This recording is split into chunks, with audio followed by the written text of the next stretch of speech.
Hello, welcome to HLA Live. HLA Live is our regular broadcast on the HLA YouTube channel as well as all the other social media channels. Each week we talk to interesting people from across the HLA community. Good evening, everyone. I am really excited to be chairing tonight's meeting.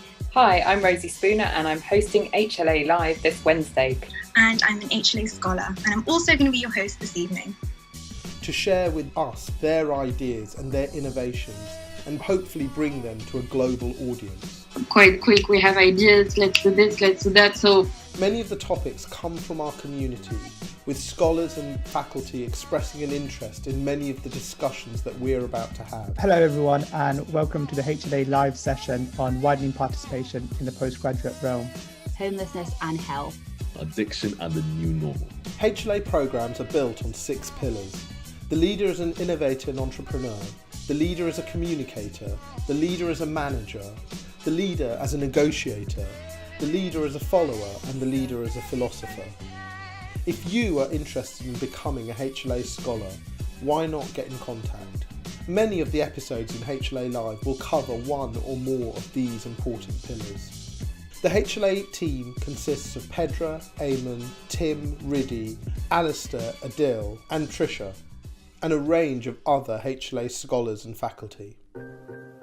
Episode 37 of HLA Live is hosted by our HLA scholar Eleanor Morris and is the 4th episode from the Women in Healthcare Leadership series. This episode is entitled Advocate, the Role of Men in Gender Equality. Our final episode is all to do with advocating. So for anyone who's not seen our webinar series before, my name is Ellie. I'm one of the Healthcare Leadership Academy scholars this year.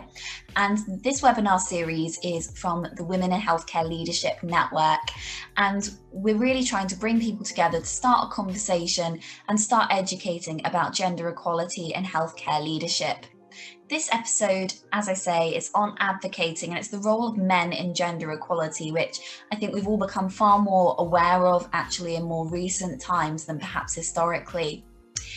So the first question that I'm going to put to our speakers is, why is it so important for men to advocate for women's rights in their own opinions? The first and main reason is really the need for equity within medicine, specifically also then from a personal perspective within the field of academic surgery, also from a moral imperative really to ensure balance within the field from a workforce perspective, but then moving also towards our patients, the patients that we're treating, the patients that we're providing care for, that we're ensuring that our patients also get the best possible care.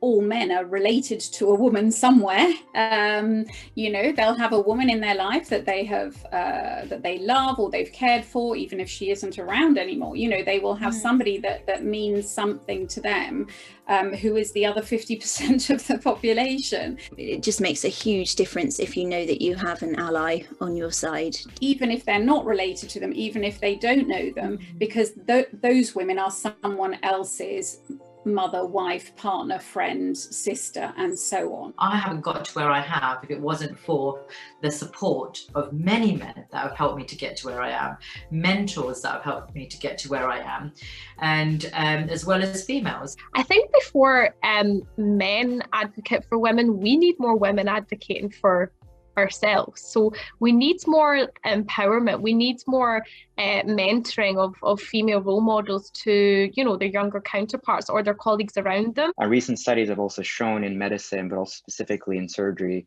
that female providers tend to provide or perform better in terms of outcomes compared to their male counterparts, especially with regards to gender concordance, as well as other aspects of concordance in terms of our diverse patient population. And so there's really that need, not just in terms of ourselves as a community, as a workforce, to actually ensure gender equity, but also with regards to the care that we're providing for patients.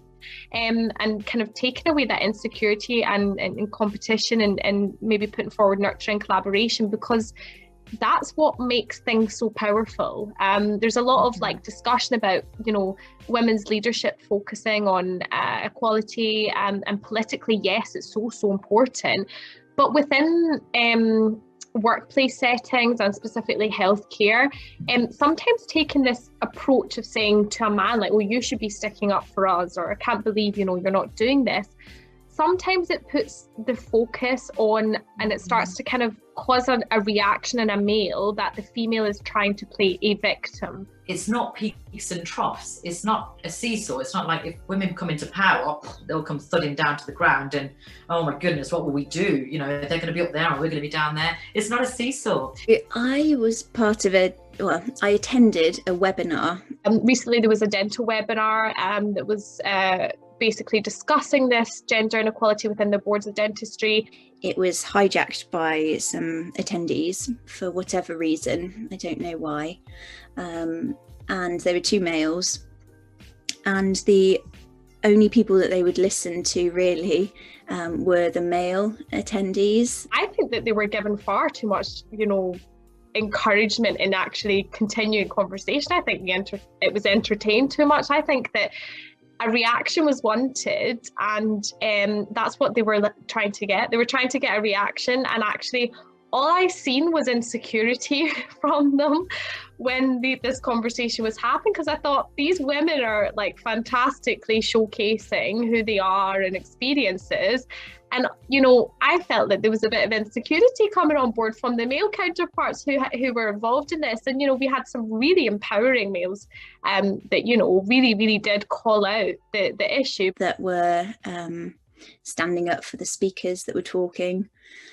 So unfortunately, I think that people who hold sexist views will only listen to male views. Not only, but in a lot of cases, they may just find the views of men more impactful to them. As a society, we all have to support each other, and that we've seen in lots of different ways in the last year, whether it was Black Lives Matter or to do with, you know, COVID and supporting our colleagues, you know, even if we're not at the front line. So I'm a big fan of supporting even if it's not you that's in the firing line. How do you quantify love? How do you quantify hate? How do you quantify support and empathy? You don't. It's an endless resource. What we've seen in 2020 with the pandemic and with a lot of the systemic racism, systemic disparities, etc., that have perpetuated and been illustrated as a result of the pandemic, as a result of various events during 2020.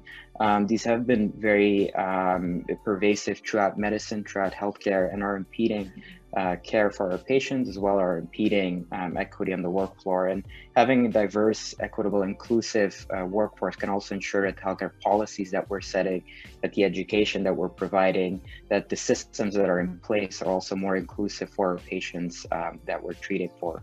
And in some ways, actually, I think a lot of men want change, and I think they would like to be supported as well, because maybe they don't want their cup so full at the moment. Maybe they want to release some of the burden of expectation of being the breadwinners, to excel, to constantly have to strive. Maybe they want to spend more time at home. Maybe they want the pleasure of domesticity as well. In which case, if their cup is brimming, maybe they want to bring it down a little bit. And that's a story that needs exploring too. It is changing, not just at the level of medical school, not just at the level of residencies itself, but also at the level of professional societies, journals, and so forth, that are actually putting more emphasis on these disparities, recognizing that, putting that in a spotlight, and also remaining accountable for what has been perpetuated for so many decades. And we can definitely see that now at a lot of academic surgical conferences, where there are sessions popping up on women in surgery, women in thoracic surgery, gender equity, and diversity, equity, and inclusion more broadly. There's professional societies that are setting up task forces to specifically look at the structure of professional societies in terms of how are they balanced, how are they structured, how can we move towards a more balanced structure, but also just more broadly in terms of now the advent of social media, which obviously is a very strong tool that we could use to actually speak up about issues that have been pervasive for so many decades, but previously were only discussed mouth by mouth, because we didn't have a social media platform to actually say, okay, well, this is occurring in my institution, in my country, in my region, which now allows people to actually create social networks, create movements, create initiatives, such as, for example, in surgery, the hashtag I look like a surgeon movement a few years ago, which was very powerful to really bring female surgeons on the same page and behind a movement that eventually also led to male surgeons to rethink, well, maybe we haven't properly been introspective enough to actually look at what is going on in our own institutions and so forth. The next question is quite similar in that, have you ever had a male colleague support you in gender-related disputes or concerns? So I've had a dental nurse who was male stand up for me when a patient didn't want to be treated by a female dentist.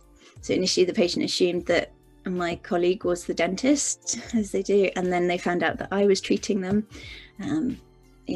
Various derogatory comments saying about strength and inability to remove this tooth, and my nurse stood up for me, which was really lovely. And we extracted the tooth and we got the patient out of pain. I have a lot of male colleagues and mentors who would really empower and support me. But I've never been in a position where I have had one of them speak up for me. Maybe because partly I would be that person that, calls it out at the time. But I think, like I'd alluded to earlier, I think it's quite surprising that sometimes colleagues won't notice what is actually happening. So for example, there was one time I was in a meeting, in a leadership meeting, and it was a kind of surgical leadership, I guess, meeting that was there. And I was the only female in the room for whatever reason. My senior colleague couldn't make it. And I was presenting work at the time, and the chair of the meeting just completely dismissed what I was saying. It wasn't important. We're not going to talk about that. It wasn't on the agenda at that point. I was like, okay. And my male colleague, who was really supportive and working with me, he then, repeated what I said a little bit later on, and, the chair acknowledged what was going on, and it was a great idea. And I looked around the room and I was like, did nobody notice what just happened there? I was a bit kind of confused, and I was like, okay, let's just leave it a little bit. And at the same meeting, at the end, the chair would go round and ask, is there any other business? And when it got to asking me, he actually skipped me and didn't ask me the question. And I was like baffled, because I was like looking around, did nobody see that again? And nobody was actually aware of what was going on. And it got to the stage that when we were leaving, I then everyone had stood up, and I just said, can we sit back down again? Because there's actually something I would like to say. And it was just about what I was wanting to talk about in terms of our proposal. So everyone sat back down, and I felt like, do you know what, that had more of an impact, that I actually got every single person in the room to sit back down, as opposed to me sending like emails after saying, I can't believe I've been treated like this, or anything like that, because I felt like nobody had actually noticed. Okay, and along a similar thread, so if a colleague were to speak up for you in a professional setting, thinking very practically here, what can they do to prevent it being patronising or demeaning? I think that if it's something that can be discussed, I think it's really important that if there was a situation that happened and a male colleague felt that they had noticed something, it would actually be having a conversation with their colleague to see if they would like them to have that discussion or speak to the person. I think that's really important, because I guess there's like the fine line between like getting involved and speaking up for someone when they might not want to have the discussion themselves. Not everybody may feel that they want something called out, or the way that I might notice something, I might not notice something and someone else has noticed it and I haven't even thought about it. And I think that's really important. And I guess I have had a situation where in the workplace, and I wouldn't say that it was due to anything to do with gender equality or me being a female, but something was happening, and I had somebody who was a male senior who got in touch with me. He contacted me separately and he said, would you like me to get involved? Would you like me to say anything? And I was like, no, it's fine, but thank you anyway. And I think that actually just having someone reach out is really important. By nature, I'm understated, or I would hope for something that wasn't an over the top or you don't want an overreaction from colleagues. So, you know, if somebody heard something and I was being spoken to like that by a male colleague, and another male was standing, I would hope that if they could, and I know it's difficult if it say it's a very senior person to do that, but that they would just be able to express with language and perhaps with a very brief comment, that's not okay, or that's not cool, mate. You know, it doesn't have to be, it can just be, you don't want to humiliate that person. Maybe they're using something that they've had role modeled to them. You know, we don't want to make too many assumptions. And I try to, you know, see the best in people. So hopefully if somebody else does that, that gives the confidence to me, as that if I've been the person who's, you know, been spoken down to like that, to just say, yeah, perhaps just have a rethink about what you want to be saying. I suppose just being genuine. I don't think that you can really put this on. You have to believe that your female colleague is equitable to you and is doing a good job. Just not being afraid to call something out as well. And I think that sometimes males are afraid to call out something in case other males represent them as being something else, if you get me. So they may not actually feel confident to call something out. And actually, I think they should know that if they do, it's the right thing to do as well. And they don't need to shy away from it. So I think that there's two sides to it, and it depends. It's really dependent on the situation at that time. But having a discussion, I think is really important. But it's, you know, it's trying to say it in a way that will land, rather than immediately put their back up, you know, and make them even more defensive or aggressive and so on. So, you know, there are ways to do that, and it's a skill we can learn if we're not very comfortable with it. But I do think it is important to be able to speak up like that and see who your allies are and be the allies. So we're going to move on to talk specifically about surgery here, because that is typically a male-dominated field within medical care. So do you feel that that's still true, that surgery is male-dominated? And if so, how do you think we can better support female colleagues who are interested in those surgical professions? Yeah, I think that's a great question. And as you rightly allude to it, it's obviously, surgery is obviously long been seen as a field that is very male dominant, that has a quote unquote bro culture, as some people would say it. So if we look at, for example, the US, it's about 20-25% of the surgical workforce is female, which is obviously not a balanced workforce. But if we look more into the surgical subspecialties, and I speak them from my personal interest in terms of cardiothoracic surgery, we're looking at only 5 to 7% of the surgical workforce in the US being female.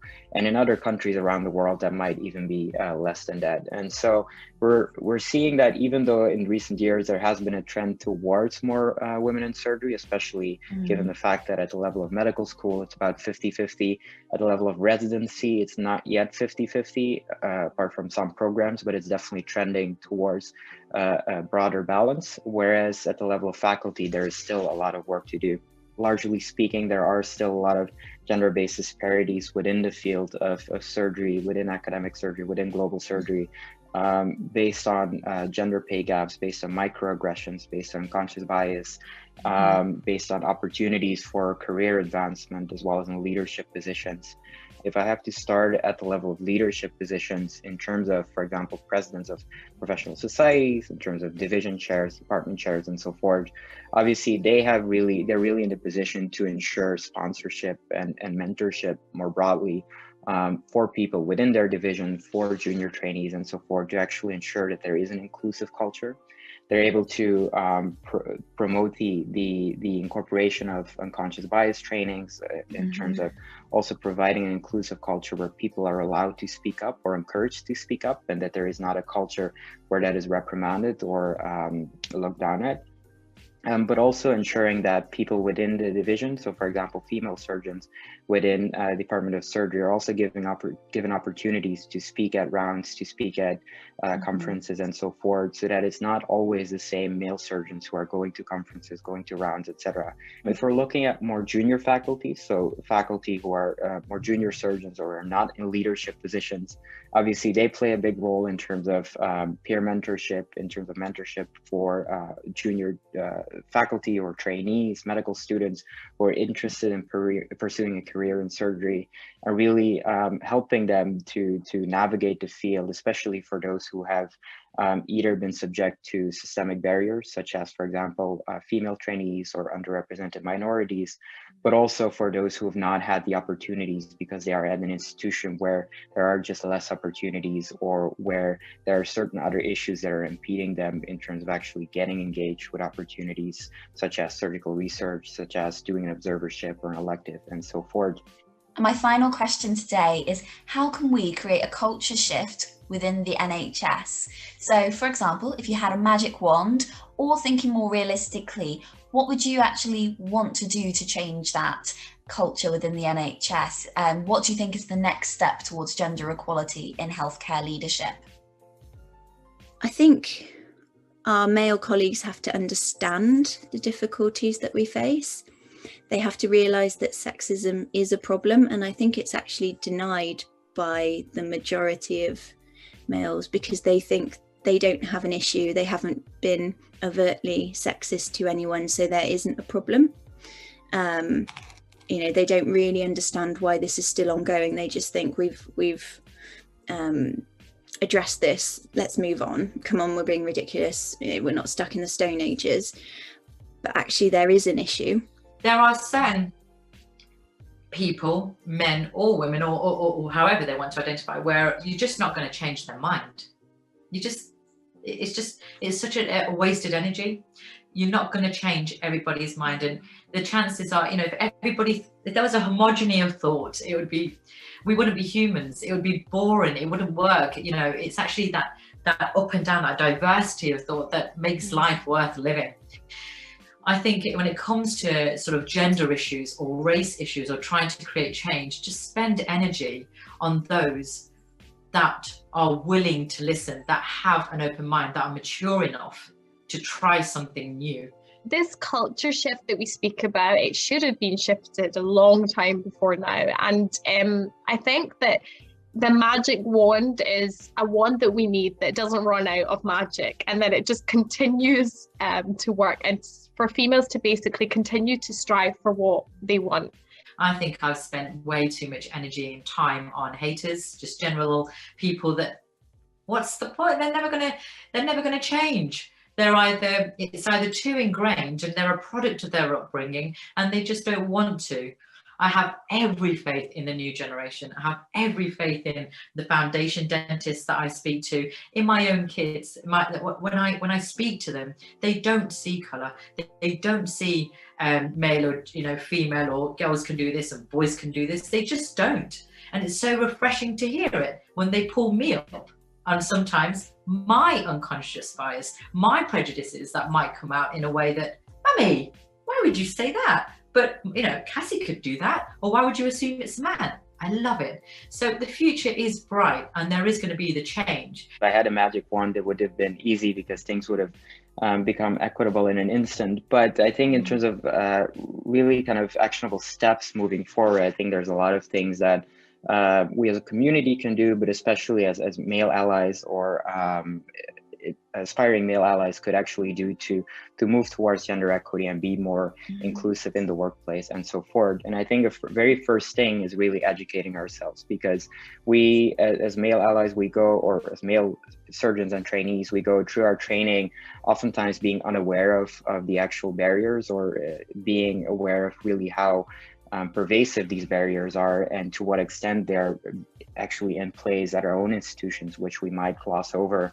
And it's very important because, especially within surgery, where there is such a large imbalance in terms of workforce, in terms of the gender pay gap and so forth, it's very important to make the distinction whether the workforce is imbalanced in terms of 60-40 versus 95-5 in terms of percentage, which is a large difference. And it's also these unconscious biases, as you've alluded to, that we must be cognizant about in terms of microaggressions and so forth, which by ourselves, because of the fact that they're unconscious biases, we might not necessarily be aware of it. And that's why it's also important to educate ourselves. I do think it's something that needs to be imbued from day one, from medical school all the way through.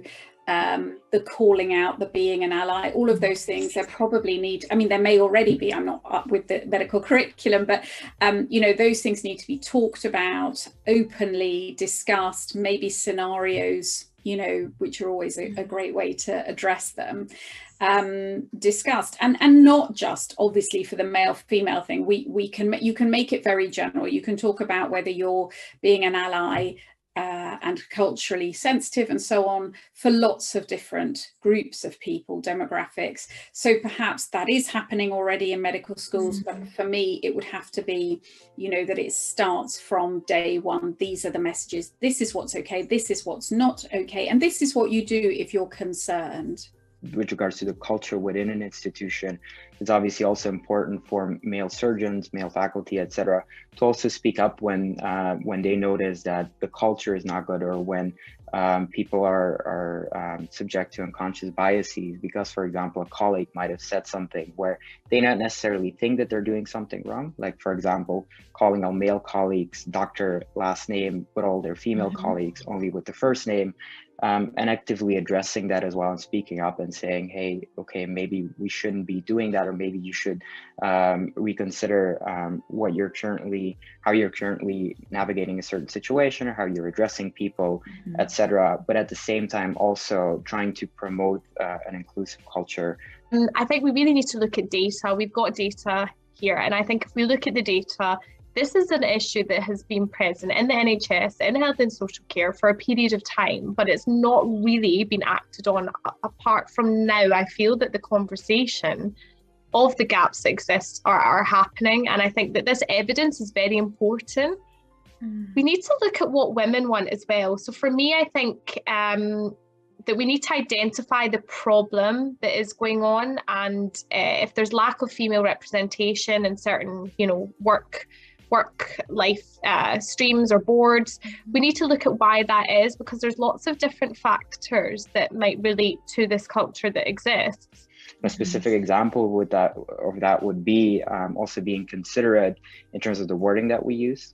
For example, I've mentioned earlier that there's a difference occasionally in terms of how we introduce male colleagues versus female colleagues, but also in terms of how surgeons and faculty write their recommendation letters. And it might be that they're using more positive wording for male trainees versus less positive wording for female trainees, or using more adjectives or superlatives than they would for others.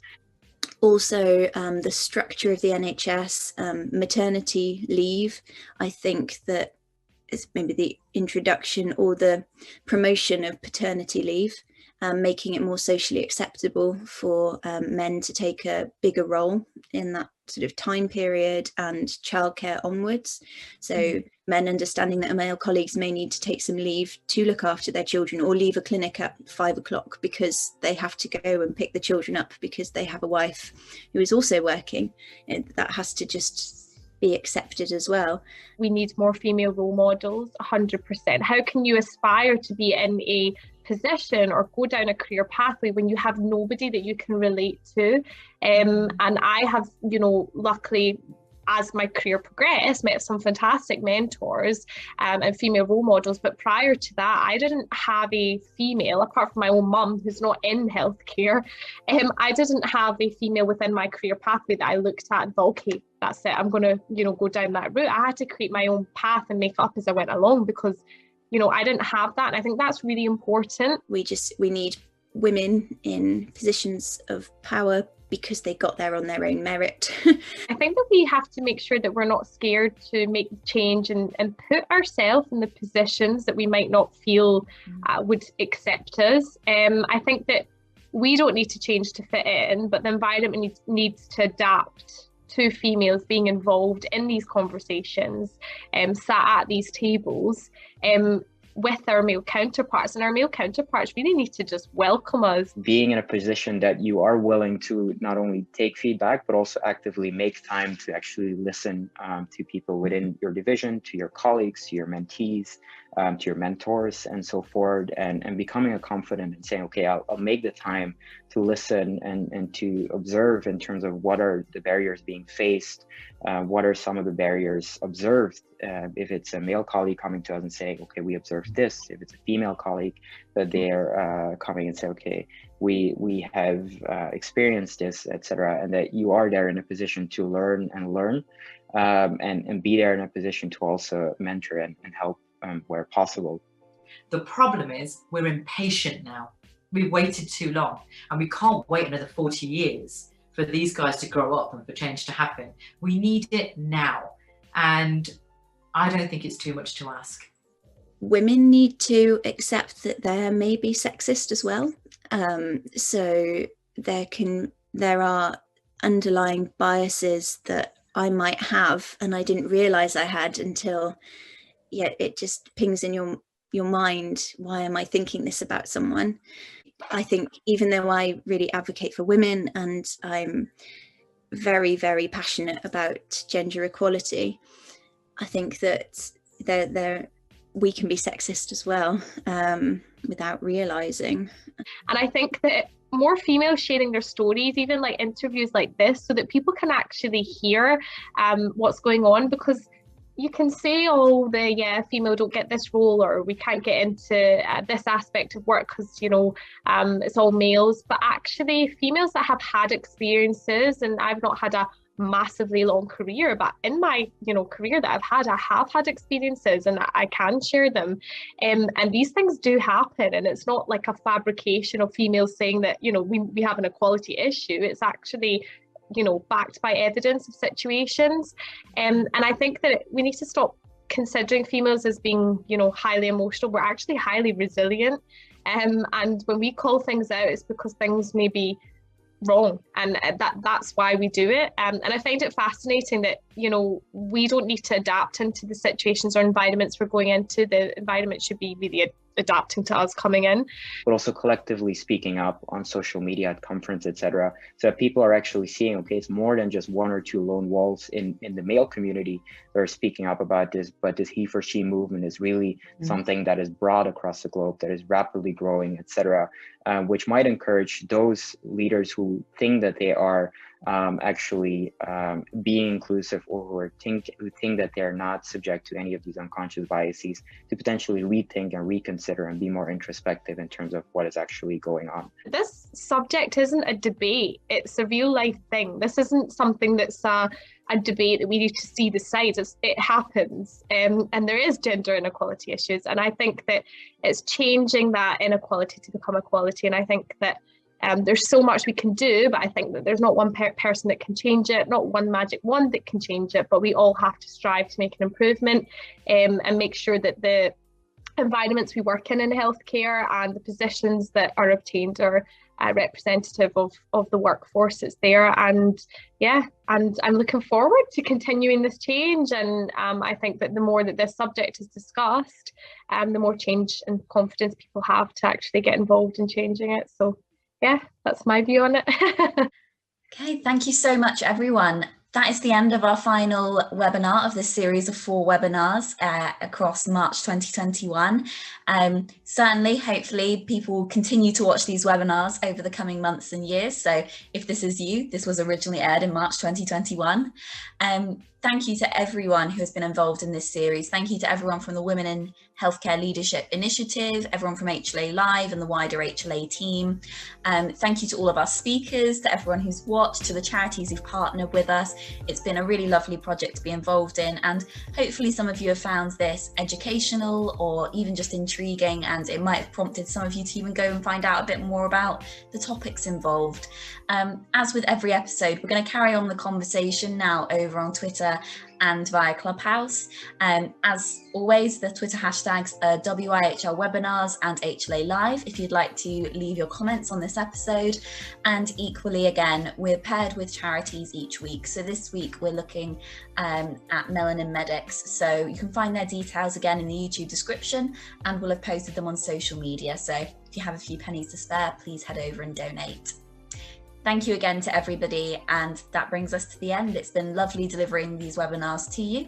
Take care and stay safe. Thank you to everyone that made tonight's episode possible. Whenever our scholars are thinking about complex problems facing our health systems, we encourage them to think about how they make significant change in the world of healthcare. We are incredibly lucky to have some incredible scholars in the HLA. They use the HLA as a platform to take their ideas and bring them to fruition. If you are interested in the work of the HLA, why not join us at one of our future HLA events? Why not join one of our programs? Why not even become a HLA scholar?